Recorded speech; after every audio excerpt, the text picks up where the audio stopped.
England march on, there's a first win for Ireland, and France maintain their challenge. My name's Mark, let's talk rugby.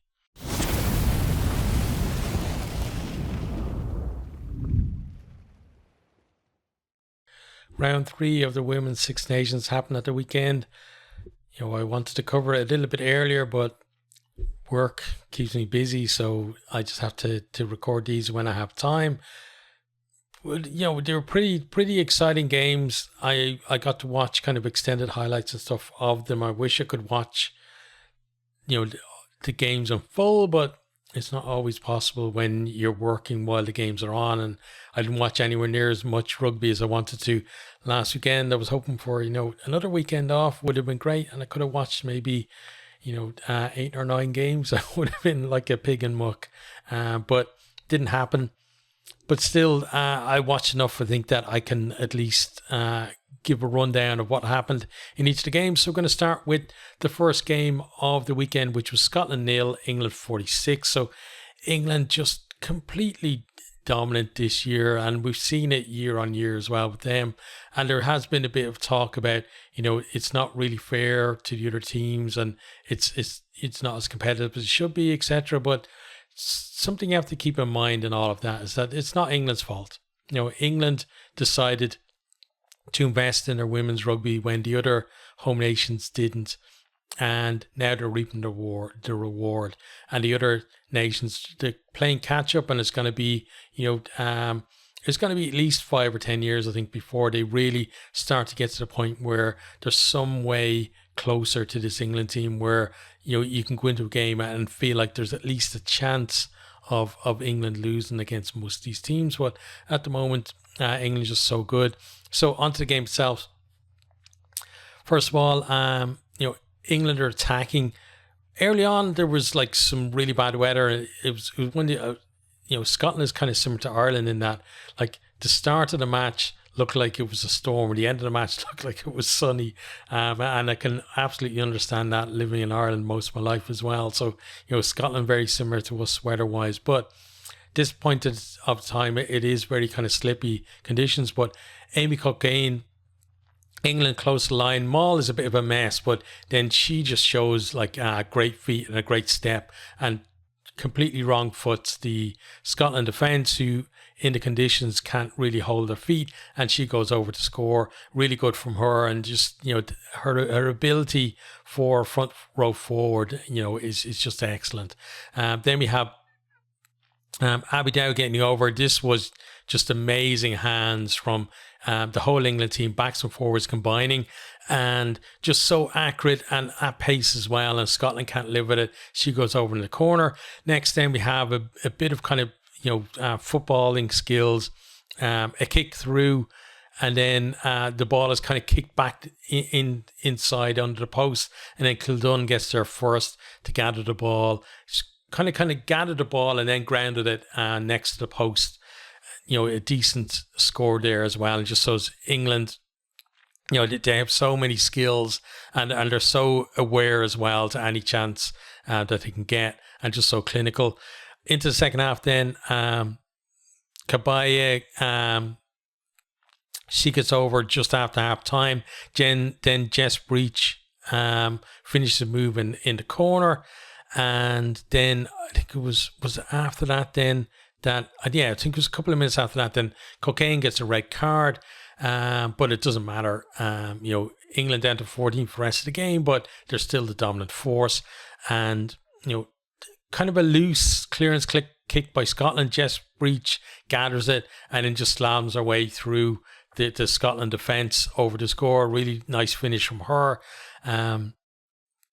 Then Ellie Kildun gets over for a second, and then Marley Packer brings a bit of power to get over for the final score, 46-0 to England. Scotland not really offering much in attack. I honestly thought that they would offer a bit more, especially the game that they gave France as well, and the fact that they started so well in the tournament against Wales, and it seems like they're kind of, instead of building through the tournament, they're almost going the opposite way at the minute.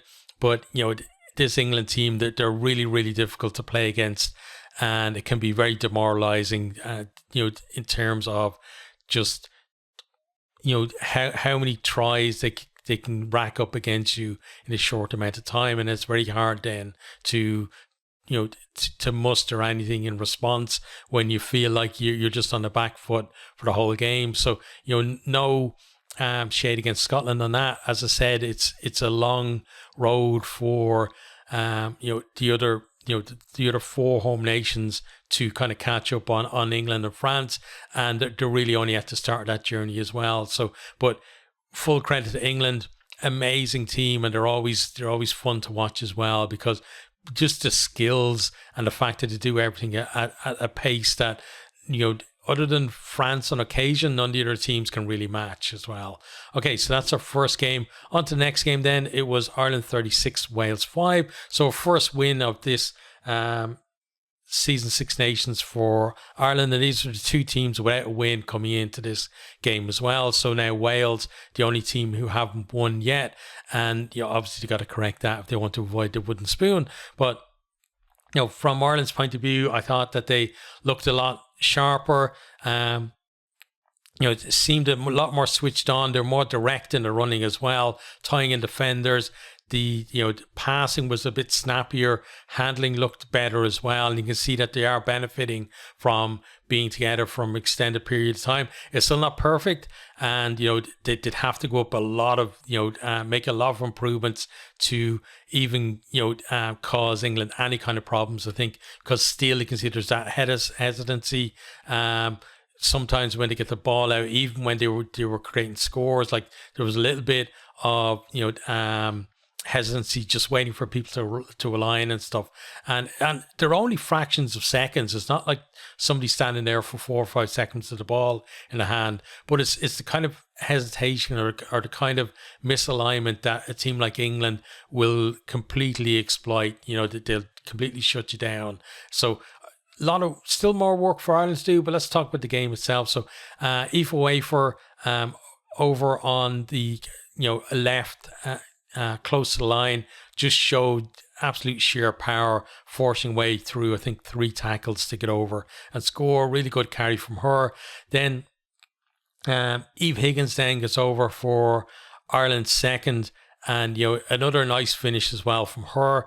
Then Ireland go to the maul. Niamh Jones is at the back there, and they just maul their way over, and she does the usual hooker thing of as soon as she sees the whitewash, she's down and she scores the try.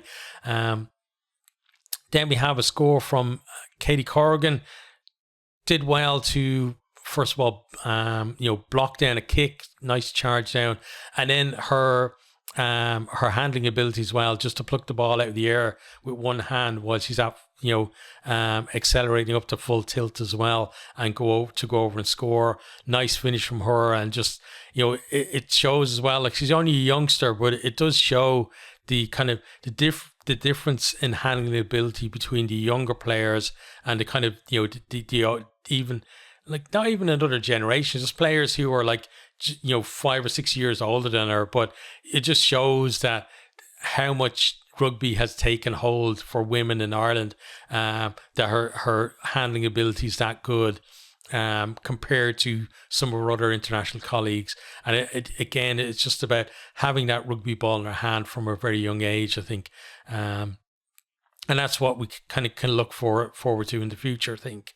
Another young player as well, Bevan Parsons, just showing real power and pace down the left wing, brushes off a couple of tackles and gets over to score in the corner. Wales finally get over through Gwennon Hopkins. Nice work move for her, and then she gets over, and I think we had a review, and then it was given, but final score is 36-5. Wales last year, they looked so promising. They were definitely the best of the rest, and you could see that the fact that they brought in professional contracts really had a positive impact. But now this year, they're taking a step back, and it's something that they've got to look at what's happened in that last year for that to happen to them, because they look like they were on the right path last year, and now they've kind of strayed away from that at the moment. So they've got to get themselves back on course, and whether it's going to be through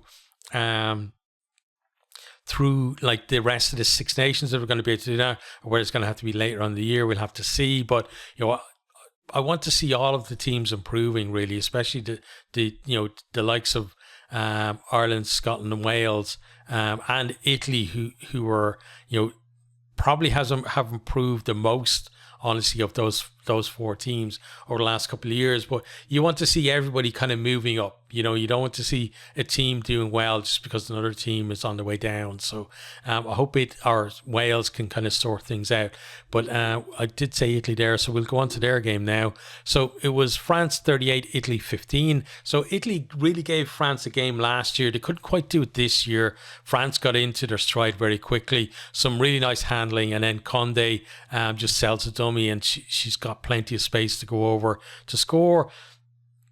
Then Deschamps, her score was amazing. France turn over the ball, get the ball to her. She shows great pace for a loose head prop, and then just real power to get herself close to the line, stretches out a big mitt, and is able to plunk the ball down on the line. Really good from her. Then Escudero with nice power to get over for her try. Lawrence then, I'm trying to remember whose one it was that was a crossfield kick. I think it was hers. There was a crossfield kick over to her, and then she scored in the corner. I think it was one where like it went up really high, and I think she was praying for it to come down out of the sky because she was on her own. But by the time the ball came down, she had a bit of company, but she showed that she had power to get the ball down. Then Calfua.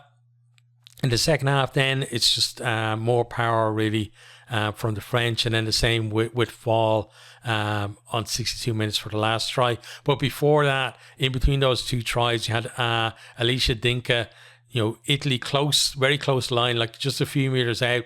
They're spreading it infield towards the post, and then she picks a lovely line coming, on an angle, and just goes steaming over to score. Brilliant from her. And then her second was even better. She down the left showed nice pace, good evasion as well, and gets herself over to score in the corner as well. So some positive signs for Italy, that the fact that they can offer a little bit on attack. Obviously we'd like to see more of it from them, but France away compared to having played them at home last year, obviously, is a little bit different. But you can still see, from the Italians that there is the attacking intent is there. The hands, again, are really good.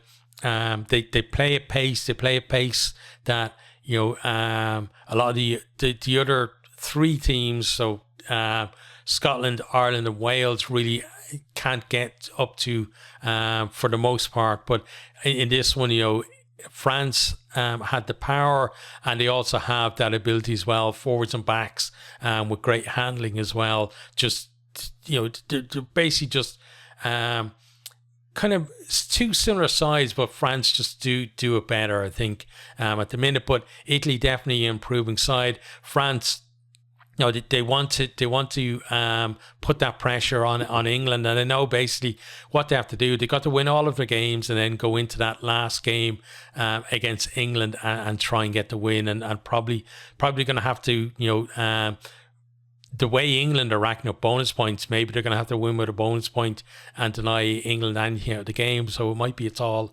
order for them, but we'll see, because we've got another couple of rounds. Well, one more round to go before that game. We will have a quick look at the table as well. So let me just refresh here so it comes up with the right one, if it would. Yep, there we go. Okay, so England at the top there, 3 wins, 15 points, so maximum points for them. And they've only conceded 1 try so far in the whole tournament. And next up for them is Ireland, and they'll be looking at that, going into that thinking, this is going to be probably another bonus point win, another big win for them as well. And from the point of view of Ireland, all you want to see is Ireland maybe getting a few scores in the game. You have to be, I think, with this kind of thing, you have to be realistic. France then is second place, 3 wins out of 3 as well. They got 14 points, so it was against Scotland, right? They didn't get the bonus points, so they're chugging along pretty well at the minute. And again, if they keep going at that level, they'll probably will go into that final game possibly just needing a win to clinch the title, but it's a win against England, so it's very difficult. Ireland then, the best of the rest for this week. We've seen that position change hands each round so far. So 1 win, 2 losses for them, at 6 match points. So a long way behind France. And no real prospect of being able to overtake France before the end, because again they have England next up, but still they want to try and finish in 3rd place if they can.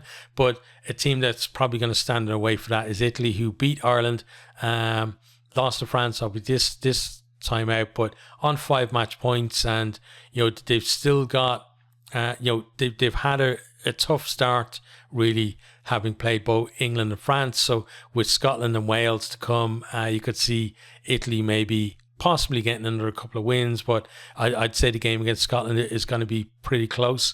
Scotland then, in 5th place, they've got that 1 win, which was their opening game against Wales, and they got 4 match points. So again, they're kind of looking into the rest of the tournament. They've got Italy and Ireland to come, I think. So again, looking into that, thinking, okay, well, Italy up next, that could be a decider for 3rd place, or the game against Ireland as well. So it's a nice little kind of mini tournament almost coming up in the last few rounds. And then at the bottom there we have Wales, no wins yet, and they've got just 4 tries so far, but it's 1 more than Scotland at least. So at least they've got that kind of as a positive, but they've again, they've been disappointing compared to last year. They've got that 1 point, but they still have a game. They've got to play Italy next, or Italy not next, Italy in the last round, right?